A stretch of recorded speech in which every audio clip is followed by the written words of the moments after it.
আমরা যখন আমাদের আমাদের প্রফেশনাল কাজ শুরু করব, তখন অনেক অনেক ওয়েবসাইটে গিয়ে আমাদেরকে অ্যাকাউন্ট তৈরি করতে হবে।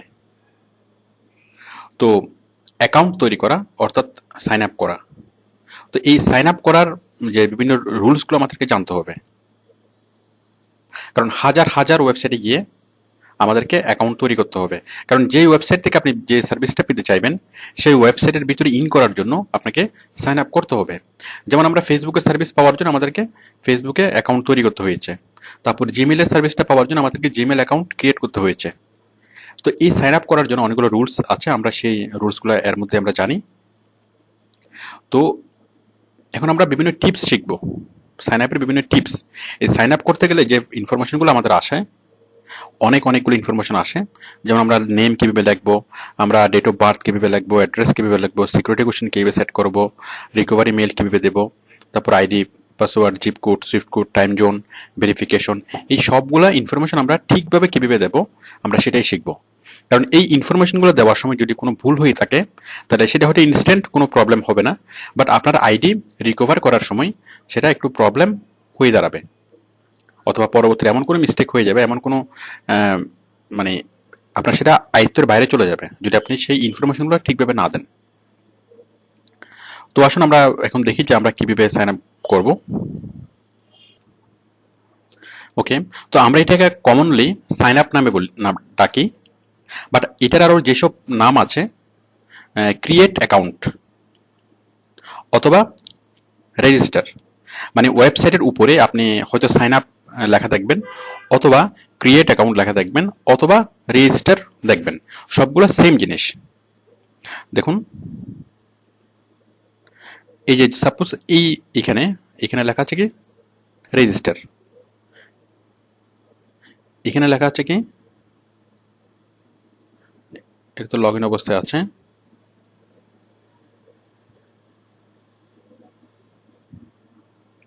তো দেখুন, এই যে এখানে রেজিস্টার অথবা সাইন আপ অথবা ক্রিয়েট অ্যাকাউন্ট, যে কোনো নামে লেখা থাক না কেন, আমরা সেটাকে কমনলি সাইন আপ বলবো।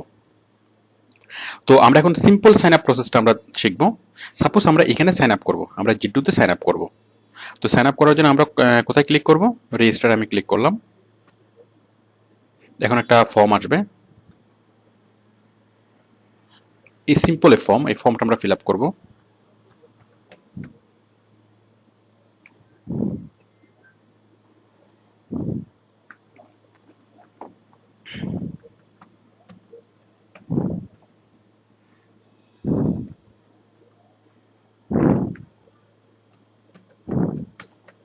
আপনারা যারা জানেন সাইন আপ প্রসেসটা, যারা জানেন আপনারা একটু সামনে টেনে দিন, জাস্ট ইঞ্চিখানিক সামনে টেনে দিন, বাকিগুলো আপনাদের জন্য খুবই ইম্পর্টেন্ট।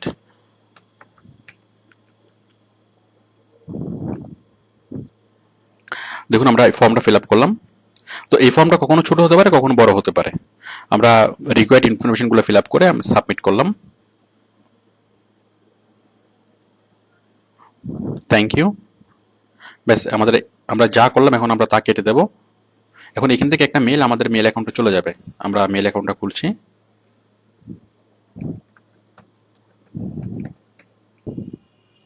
মেলটা এখনো আসেনি। যাই হোক, আমি আরেকটা সাইন আপ করে দেখাচ্ছি।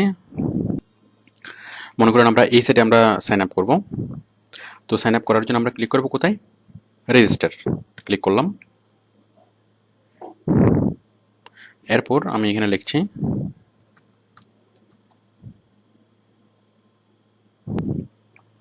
আমরা ফর্মটা ফিল আপ করলাম। ফর্মটা ফিল আপ করে জাস্ট ক্লিক অন রেজিস্টার। ফর্মটা ফিল আপ করার পরে ক্যাপচা টাইপ করলাম, হুবহু দেখে দেখে ক্যাপচা টাইপ করার পরে আই এগ্রি এখানে ক্লিক করলাম। Just click on register. এখন এই ওয়েবসাইট থেকে আমার একটা মেল যাবে। দেখুন, in the next few minutes you will receive an activation link to the following email address. মানে এই ইমেল অ্যাড্রেসে আমি যে মেলটা দিয়েছিলাম সেই মেলে একটা মেল যাবে। তাহলে আমি যেটা করেছি এটা আমি কেটে দেবো। এরপর আমি আমার মেল অ্যাকাউন্টটা খুলবো। এর মধ্যে একটা মেল চলে আসার কথা। দেখুন, মেলটা চলে এসছে আর্টিকেল পেজ থেকে। এই যে membership activation, thank you for registering as author in order to start submitting first আমরা এই লিঙ্কে আমরা ক্লিক করব। এক মিনিট, মেল দুইটা এসছে।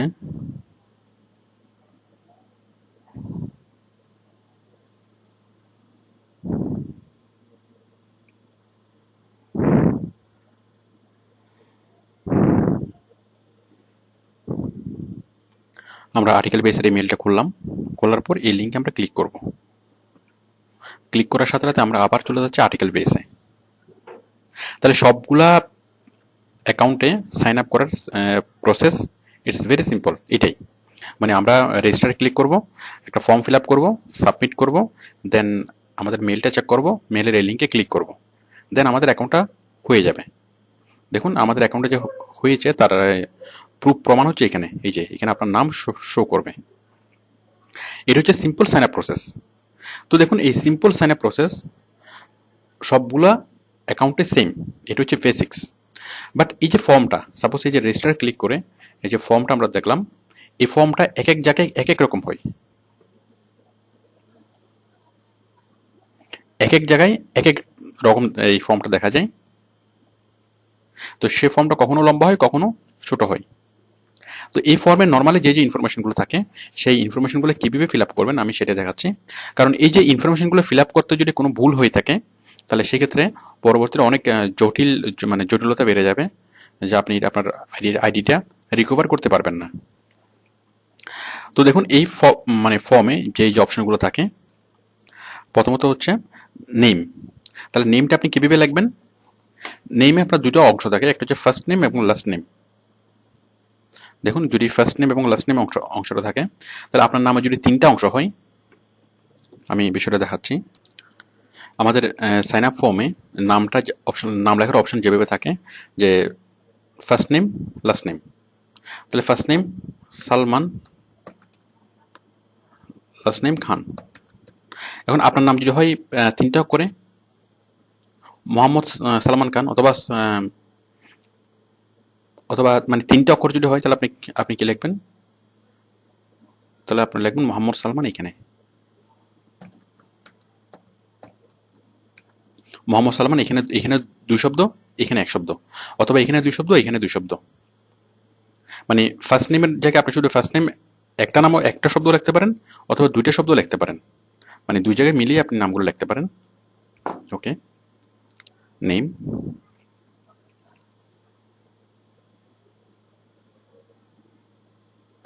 এরপর হচ্ছে date of birth. Date of birth আপনি যেখানে দিবেন, যেমন অনেক জায়গায় আপনার ডেট অফ বার্থ চাইবে, এই যেমন এখানে বার্থডে, ডেট অফ বার্থ চাইবে। তো ডেট অফ বার্থের ক্ষেত্রে আপনি যে জিনিসটা দিবেন সেটা হচ্ছে মাস্ট বি 18 অ্যাবাভ। মানে আপনি এমনভাবে ডেট অফ বার্থ সিলেক্ট করবেন যেন আপনার বার্থডে হয় 18+, আপনার বয়স 18+ শো করে। কারণ 18 মাইনাস হলে, 18 নিচে হলে অনেক কিছু এখানে প্রবলেম থাকে, অনেক সার্ভিস তারা অ্যাক্টিভ করতে চায় না। ওকে, দেন অ্যাড্রেস। এখন অ্যাড্রেসটা আপনি কীভাবে লিখবেন? দেখুন অ্যাড্রেস লিখতে হবে খুব শর্ট ফরম্যাটে,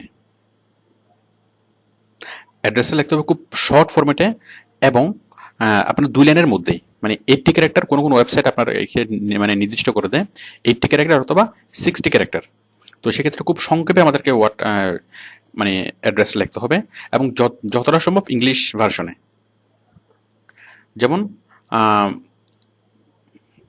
রহিম সদাগরের বাড়ি, তাহলে সদাগর না লিখলেও চলে, বাড়ি BARI, বাড়ি না লিখে হাউস। তাহলে বুঝতেই পারছেন, মানে যতটুকু সম্ভব আমাদের ইংলিশ ভার্সনে লিখতে হবে, তাহলে ওদের জন্য জিনিসটা বুঝে সুবিধা হয়। এবং যতটুকু সম্ভব হাউস নাম্বার, রোড নাম্বার এগুলো দিয়ে লিখতে হবে এবং সংক্ষেপে। সাপোজ মার্কেট, MARKET, মার্কেট, তাহলে এই মার্কেটটা এভাবে না লিখে MRKT, ব্যাস এভাবে লিখলেও হচ্ছে। এভাবে মার্কেট না লিখে মার্কেট লিখলে পোস্টম্যান তো বুঝবে, দ্যাটস এনাফ। তাহলে আপনার ঠিকানাটা লিখবেন খুব সংক্ষেপে 60 ক্যারেক্টার অথবা 80 ক্যারেক্টারের মধ্যে, এটা ওয়েবসাইট যেভাবে বলে। দেন শর্ট বাট পোস্টম্যান যাতে বুঝে, এবং ইংলিশ ফরম্যাটে, যেমন বাড়ি না লিখে হাউস। ওকে,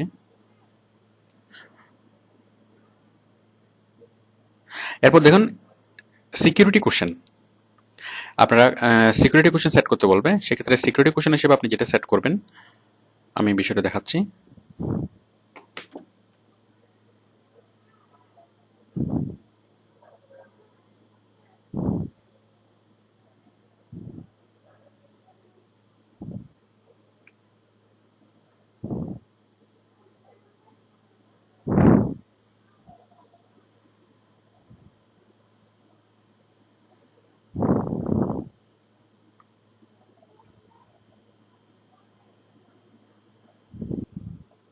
যাই হোক, তো আপনি এই sign up form fill up করার সময় আপনার কাছ থেকে সিকিউরিটি কোশ্চেন চাইবে।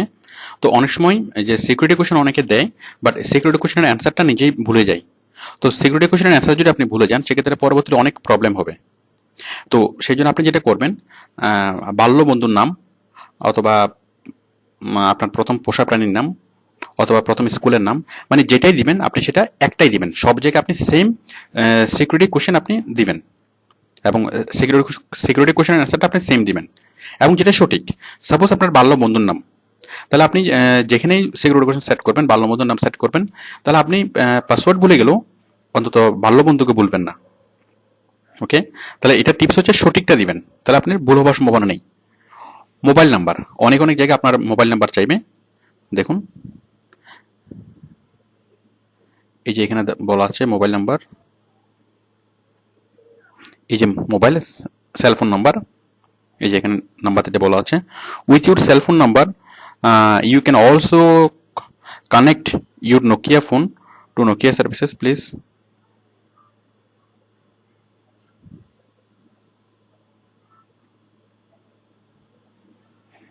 ব্যাপারটা শুধু তাই না, এখানে হচ্ছে এই ফোন নাম্বারটা আমরা চাই এই জন্য, কারণ যদি আপনি আপনার পাসওয়ার্ড ভুলে যান, সেক্ষেত্রে এই ফোনের মাধ্যমে খুব সহজে সেটা রিকভার করা যায়। মানে আপনার ফোন যদি আপনি দিয়ে দেন যে কোথাও, সেটা ব্লগ সাইট হোক, ফোরাম সাইট হোক, অথবা যে কোনো সাইট হোক, অথবা ফেসবুক হোক, আপনি যদি আপনার মানে মোবাইল নাম্বারটা সেখানে অ্যাড করতে পারেন, তাহলে সেটা আপনি খুব সহজে পরবর্তীতে রিকভার করতে পারবেন। তাহলে মোবাইল নাম্বার দেওয়াটা যদিও বা অপশনাল, আপনারা অবশ্যই মোবাইল নাম্বারটা অ্যাড করবেন। যেমন ফেসবুকে মানে মোবাইল অ্যাড করা যায়। এছাড়া আপনি যেখানে মানে অ্যাকাউন্ট করেন না কেন, খুব গুরুত্বপূর্ণ যে অ্যাকাউন্টগুলো, সেই অ্যাকাউন্টগুলোতে আপনি অবশ্যই মোবাইল অ্যাড করে নেবেন, তাহলে আপনার আইডিটা, আপনার অ্যাকাউন্টটা সিকিউরড। রিকভারি মেল, অনেক জায়গায় আপনাকে রিকভারি মেল চাইবে, সেটাকে রিকভারি মেল নামে থাকে, অথবা আমি দেখাচ্ছি।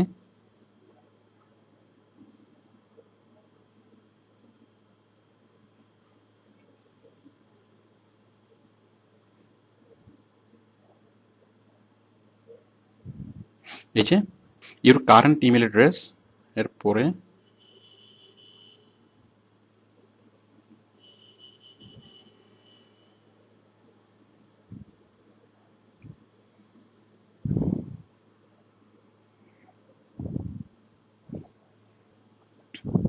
এই যে দেখুন alternative email address, alternative email address নামে থাকে, অথবা রিকভারি মেল, অথবা যে কোনো নামে থাকতে পারে। তাহলে আপনি অল্টারনেটিভ মেলটা কি দিবেন, রিকভারি মেল অথবা অল্টারনেটিভ মেল। এটা হচ্ছে আপনার আরেকটা ইমেল অ্যাড্রেস। যদি আপনি যেই মেলটা আপনি দিয়েছেন, সেই মেলটা যদি কখনো আপনার হাতছাড়া হয়ে যায়, যদি কখনো সেই মেলটা আপনি লগ ইন করতে না পারেন, তাহলে অন্য আরেকটা মেল অ্যাড্রেস আপনি দিবেন, আপনি যেটার মাধ্যমে খুব সহজে এটা রিকভারি করতে পারবেন। ওকে, তারপর হচ্ছে আইডি এবং পাসওয়ার্ড। আইডি অথবা ইউজার নেম। আইডি, তো যখন আমরা অ্যাকাউন্ট তৈরি করি, তখন আমরা আইডি, দেখুন দেখুন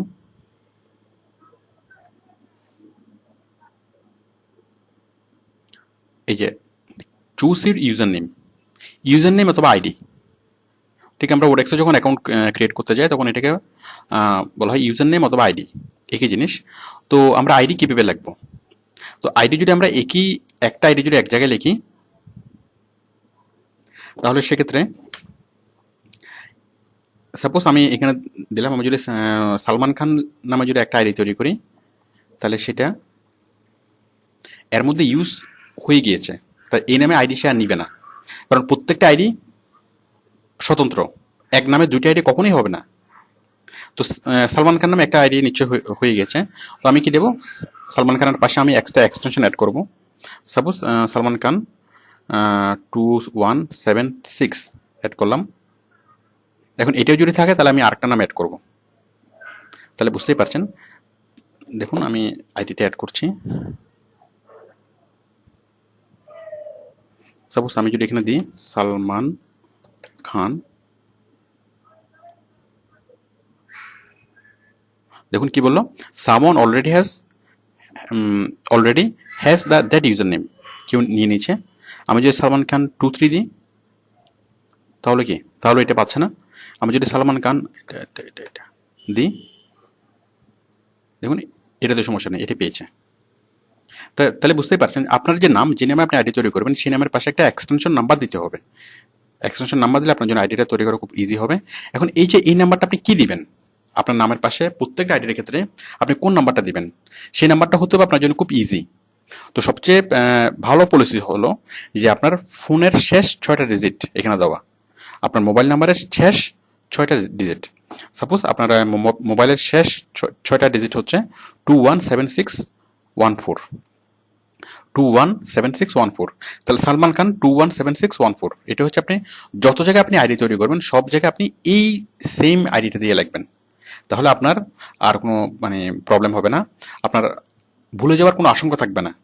তো অনেক সময় হয় কি, অনেকে একই আইডি মানে এক এক সাইটে গিয়ে এক এক রকমের আইডি তৈরি করে, এক এক নামে আইডি তৈরি করে। তো যার ফলে কোন সাইটে কোন আইডি দিয়ে তৈরি করেছিল সেটা খুঁজে পায় না। বাট আপনি যদি এই নাম দিয়ে এই টেকনিকটা যদি আপনি অ্যাপ্লাই করেন তাহলে আপনি সব জায়গা থেকে আপনার আইডিটা খুলতে পারবেন, নাম্বার 1। আর নাম্বার 2 হচ্ছে মানে আপনাকে হারিয়ে যাওয়ার অথবা মনে না রাখার কোনো মানে ভয় থাকবে না। আর সব জায়গায় আপনি এটা পাবেন, যেমন সালমান খান 217614 এই নামে আপনি যত জায়গায় সার্চ করেন না কেন সব জায়গায় আপনি পাবেন। কারণ মানে পাওয়ার সম্ভাবনা আপনার 99%। কারণ সালমান খান নামে থাকবে, হয়তো অন্য কেউ করে ফেলবে, সালমান খান 21 নামে করে ফেলবে। বাট যখন আপনি অনেক লম্বা নিচ্ছেন তখন এই নামে অন্য কারো থাকার সম্ভাবনা কম, তার মানে 90% আপনি পাচ্ছেন। তো আপনি যতগুলো আপনি আইডি তৈরি করবেন সবগুলো আপনি সেম আইডি দিয়ে তৈরি করবেন, এই আইডিটা দিয়েই। তাহলে আপনাকে আর কত আইডি লিখে রাখতে হবে না, যে কোথায় কোথায় কোন আইডি দিয়েছিলাম সেটা মনে রাখার কোনো প্রয়োজন হবে না, আপনি অটোমেটিক্যালি সেটা বুঝতে পারবেন। পাসওয়ার্ডটা কীভাবে লিখবেন, পাসওয়ার্ড সবসময় লিখবেন এই ফরম্যাটে। দেখুন lion 2324 hash, capital letter, small letter, number এবং সিম্বল 1 2 3 4, এই 4টা জিনিস মিলিয়ে লিখবেন, তাহলে আপনার পাসওয়ার্ডটা স্ট্রং হবে। এবং অবশ্যই 8 ক্যারেক্টার, মানে সবগুলো মিলিয়ে হবে কত, 8 ক্যারেক্টার। 1 2 3 4 5 6 7 8, যেমন একটু পর্যন্ত 8 ক্যারেক্টার। বাট 8 ক্যারেক্টারের চেয়ে বেশি হলে সমস্যা নেই, কম হলে সমস্যা আছে। তাহলে 8 ক্যারেক্টার হবে এবং কি capital letter, small letter, number এবং সিম্বল 4টা মিলিয়ে লিখবেন। আচ্ছা সিম্বল যদি নাও দেন আর ক্যাপিটাল যদি নাও লেখেন, একেবারে ন্যূনতম আপনি লেটার এবং নাম্বার এই দুটি জিনিস মিলিয়ে লিখবেন। যেমন লায়ন 2324 লেটার এবং নাম্বার, তাহলে পাসওয়ার্ডটা আপনার সবসময় এভাবে লিখবেন। কারণ এভাবে যদি পাসওয়ার্ড না লেখেন তাহলে জিনিসটা উইক হয়ে যাবে, পাসওয়ার্ড উইক হবে এবং সেটা যে কেউ ব্রেক করতে পারবে। তারপর দেখুন জিপ কোড, আপনি অনেক সময় জিপ কোড পাবেন, সেটাকে জিপ কোড বলে অথবা বলা হয় পোস্টাল কোড। আমরা বলি পোস্টাল কোড, আর ইন্টারন্যাশনালি এটাকে বলে জিপ কোড। সারা পৃথিবীতে যতগুলা পোস্ট অফিস আছে সবগুলো পোস্ট অফিসকে একটা নাম্বার দিয়ে আইডেন্টিফাই করা হয়েছে, সেটা হচ্ছে জিপ কোড। যেমন আমাদের জিপ কোড হচ্ছে 4000, চিটংয়ের যে জিপিইউ মেইন পোস্ট অফিসের কোড হচ্ছে 4000। তো এটা পুরো সিটির জন্য অ্যাপ্লিকেবল। তাছাড়া যতগুলো পোস্ট অফিস আছে, সাপোজ চিটং চকবাজারের একটা পোস্ট অফিসের একটা কোড আছে, তারপর মেডিকেলের পোস্ট অফিসের একটা কোড আছে। তো বাংলাদেশের যতগুলো পোস্ট অফিস আছে সবগুলো পোস্ট অফিসের আলাদা আলাদা মানে কোড আছে, এবং এই কোড দিয়ে দ্বিতীয় কোনো সারা পৃথিবীতে দ্বিতীয় কোনো পোস্ট অফিস নেই। তাহলে আপনি জিপ কোড কোনটা লিখবেন, আপনার নিয়ারেস্ট যেই মানে পোস্ট অফিসটা সেটার কোড আপনি লিখবেন। মনে করুন আপনি থাকেন চকবাজারে, তাহলে চকবাজারের কোডটা আপনি লিখবেন। অথবা আপনি মেন যে কোডটা সেটাও লিখতে পারেন 4000 লিখলে যে কোনো জায়গার জন্য অ্যাপ্লিকেবল।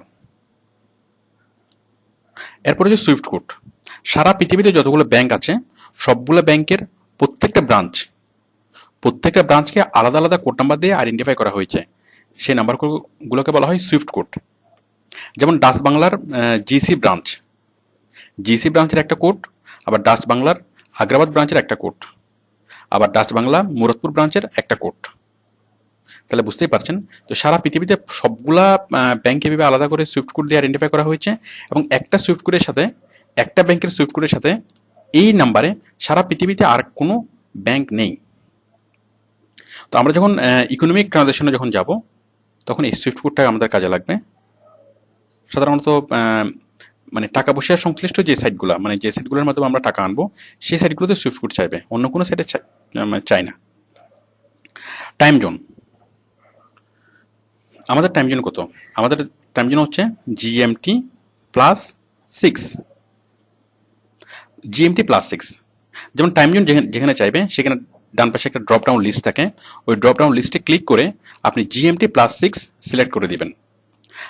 আমাদের হচ্ছে GMT+6, মানে গ্রিনিচ মানে হচ্ছে লন্ডনের সময় চেয়ে আমরা 6 ঘন্টা এগিয়ে। মানে লন্ডনে যদি হয় দুপুর 12টা, তাহলে আমাদের এখানে সন্ধ্যা 6টা। তাহলে টাইম জোনের পাশে অনেক সময় এভাবে GMT লেখা থাকে, তাহলে আমরা সিলেক্ট করবো GMT6। এবং যদি শহরের নাম থাকে, অনেক সময় GMT+6 -6 এভাবে থাকে না, শুধু শহরের নাম থাকে। তো শহরের নাম থাকলে তো খুব সহজ, আমরা সিলেক্ট করবো ঢাকা। মানে আপনি চিটগঙ্গে থাকেন অথবা রাজশাহী, সিলেট যেখানে থাকুন না কেন, আপনি আমাদের যে রাজধানী সেটাকে সিলেক্ট করবেন ঢাকা, কারণ চিটং অথবা সিলেটের কোনো অপশন থাকবে না। ওকে, তাহলে আমরা টাইম জোনে সিলেক্ট করবো GMT+6 অথবা ঢাকা। ভেরিফিকেশন, দেখুন আমরা যখন কোনো কোথাও অ্যাড্রেস মানে সাইন আপ করতে যাব, তখন আমাদেরকে অবশ্যই ভেরিফাই করা হবে যে আমরা সঠিক ব্যক্তি কিনা। তো ভেরিফিকেশন করার জন্য কি কি ভেরিফাই করবে? মোস্ট কমন যে ভেরিফিকেশনটা, সেটা হচ্ছে ইমেল ভেরিফিকেশন। আমরা একটু আগে যেটা করলাম, যে আমাদের মেইলে একটা মেইল পাঠালো, সেই মেইলে একটা লিঙ্ক দিবে, সেই লিঙ্কে আমরা ক্লিক করব, দেন আমরা মানে মানে ভেরিফাইড হব। ভেরিফাইড করার উদ্দেশ্য কি? আমি সাইন আপ করার সময় সাইন আপ ফর্মে যে মেইলটা দিয়েছিলাম, সেই মেইলটা সঠিক কিনা এবং সেই মেইলটা আমার কিনা, সেটাই জাস্ট ভেরিফাই করা। তো আবার অনেক জায়গায় যেটা করে, যে মোবাইল ভেরিফিকেশন করে। যেমন আমরা যদি ফেসবুকে অ্যাকাউন্ট করতে যাই, তখন শুরুতেই আমাদের মোবাইল ভেরিফাই করাই। আমরা যখন জিমেল অ্যাকাউন্ট তৈরি করতে যাই, তখন শুরুতেই আমাদেরকে মোবাইল ভেরিফিকেশন করতে হয়।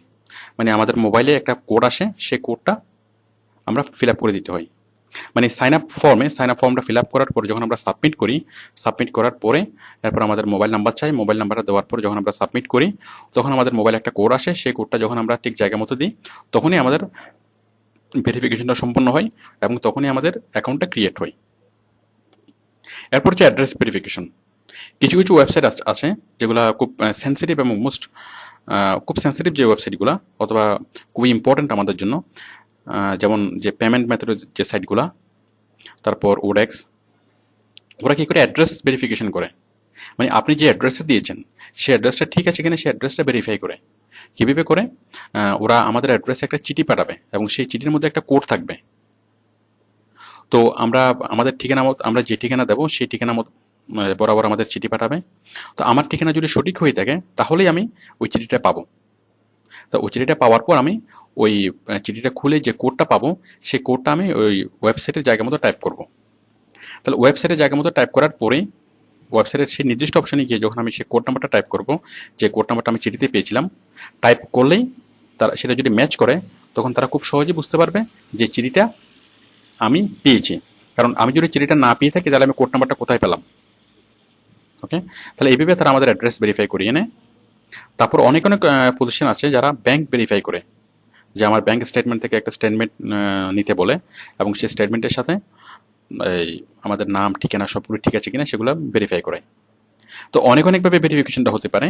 তো আমরা মোস্ট কমনলি যে ভেরিফিকেশনটা আমরা করি, সেটা হচ্ছে ইমেল ভেরিফিকেশন আর মোবাইল ভেরিফিকেশন। তো আশা করি আপনারা এই ভেরিফিকেশনগুলো করতে পারবেন।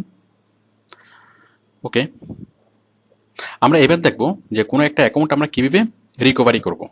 এখন সাইন আপ করার পরে আমরা কখনো ভুলে যেতে পারি। সাপোজ খুব ইম্পর্ট্যান্ট একটা সাইট, আপনি মানে মেম্বার হয়েছেন, বাট কোনো কারণে আপনার সেই অ্যাকাউন্টটা লগ ইন হচ্ছে না, মেবি আপনি পাসওয়ার্ড ভুলে গিয়েছেন, অথবা কেউ আপনার পাসওয়ার্ড হ্যাক করেছে। তাহলে আপনি এই অ্যাকাউন্টটাকে কীভাবে রিকভারি করবেন?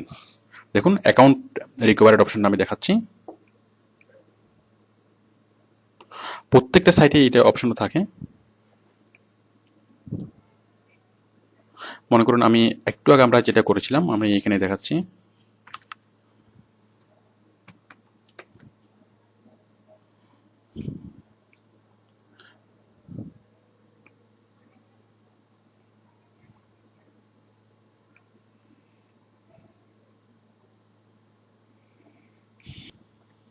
প্রত্যেক ওয়েবসাইটেই এটা রিকভারি অপশনটা থাকে। দেখুন, ফেসবুকের যে রিকভারি অপশন, এই যে ফরগেট ইউর পাসওয়ার্ড, আপনি যদি পাসওয়ার্ড যদি ভুলে গিয়ে থাকেন, তাহলে জাস্ট এখানে ক্লিক করলেই অপশনগুলো আসবে। কীভাবে আপনি পাসওয়ার্ডটা রিকভারি করতে পারবেন সেটা আপনাকে দেখিয়ে দিবে। তারপর দেখুন এই সাইটে এই যে পাসওয়ার্ড ভুলে গেছেন, এখানে ক্লিক করুন। তারপর দেখুন জিমেইলে এই যে পাসওয়ার্ড যদি আপনি ভুলে যান, তাহলে এখানে নিচে এখানে কোশ্চেন মার্ক, এই কোশ্চেন মার্কে ক্লিক করলেই আপনাকে বলে দিবে আপনি কীভাবে পাসওয়ার্ডটা রিকভারি করবেন। তো নর্মালি এখানে ক্লিক করলে কী হবে, এখানে ক্লিক করলে আপনাকে কয়েকটা অপশন দেবে, যে আপনার অল্টারনেটিভ মেল চাইবে, অথবা আমরা যেটা সিলেক্ট করেছিলাম যে অল্টারনেটিভ মেল, এই যে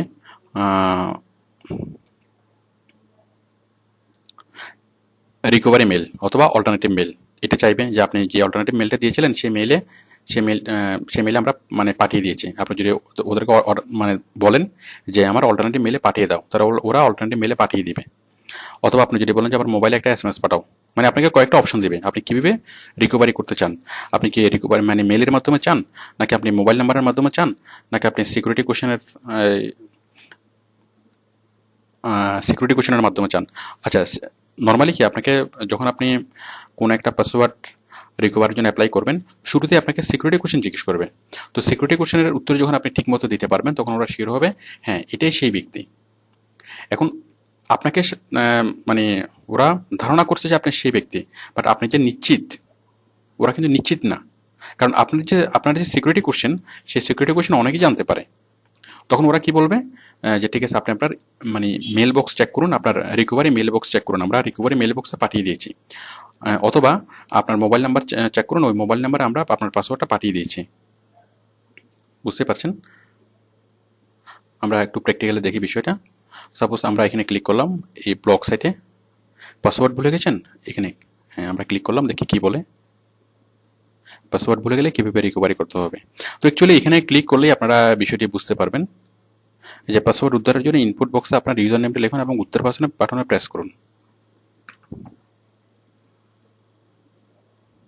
দিলাম, দেওয়ার পরে উদ্ধার। দেখুন, পাসওয়ার্ড পরিবর্তনের লিঙ্কটি মেল করা হয়েছে। মেলটি না পেয়ে থাকলে আপনার বাল্ক ফোল্ডারটিও চেক করুন। বাল্ক মানে স্প্যাম ফোল্ডার। বাল্ক ফোল্ডার মানে হচ্ছে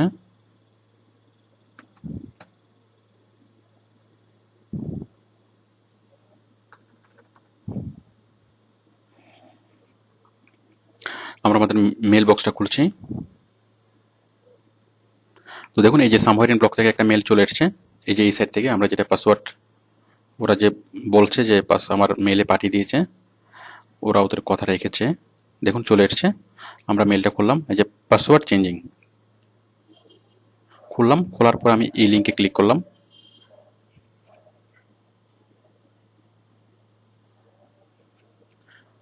নিউ পাসওয়ার্ড, আমি নতুন পাসওয়ার্ড দিলাম। তো অনেক সময় পাসওয়ার্ডটা পাঠিয়ে দেবে, অথবা নতুন করে পাসওয়ার্ড আপনাকে চেঞ্জ করতে বলবে। আমি নতুন পাসওয়ার্ডটা দিচ্ছি, চেঞ্জ মাই পাসওয়ার্ড।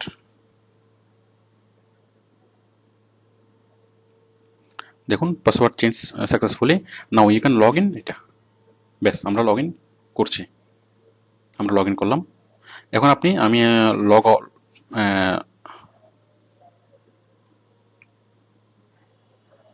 দেখুন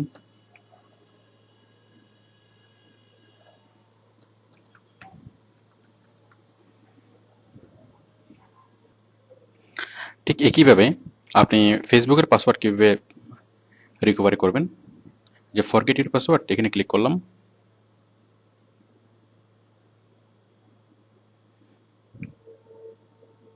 ইমেল, ফোন অথবা ফেসবুক ইউজার নেম, আপনি ইমেলটা লেখেন।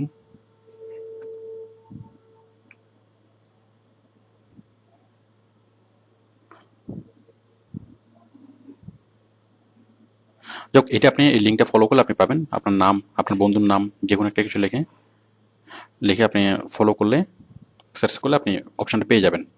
এবার আমি আরেকটা অপশন দেখাচ্ছি যে আপনি মানে মোবাইলের মাধ্যমে কিভাবে করবেন। যেমন এখানে নোকিয়া মেল, ওপি মেলে দেখুন এই যে ফরগটেন পাসওয়ার্ড, আমরা এখানে ক্লিক করছি। এই যেখানে কয়েকটা অপশন দেখাচ্ছে দেখুন, your email address, cellphone number or Nokia account user name. আপনার সেলফোন নাম্বার দিলেই সে মানে সেলফোন নাম্বার দিয়ে ক্যাপচা টাইপ করে যদি আপনি কন্টিনিউ দেন, তাহলে আপনার সেলফোন নাম্বারে সেই কোডটা চলে আসবে, মানে পাসওয়ার্ডটা চলে আসবে। অথবা পাসওয়ার্ডটা কীভাবে পাবেন তার একটা লিঙ্ক চলে আসবে। তো বুঝতেই পারছেন, অ্যাকচুয়ালি পাসওয়ার্ড রিকভারি করাটা খুব সহজ। আপনি জাস্ট সাইন ইন বক্সের নিচে, মানে সাইন ইন বক্সের নিচে জাস্ট এখানে এটা আপনি মানে চিনতে পারলেই হবে। এই যে ফরগট পাসওয়ার্ড, এখানে ক্লিক করতে পারলে হবে, বাকিটা আপনি পারবেন। ওকে, থ্যাংক ইউ। তো আশা করি আপনারা কাজটি ভালোভাবে করতে পারবেন।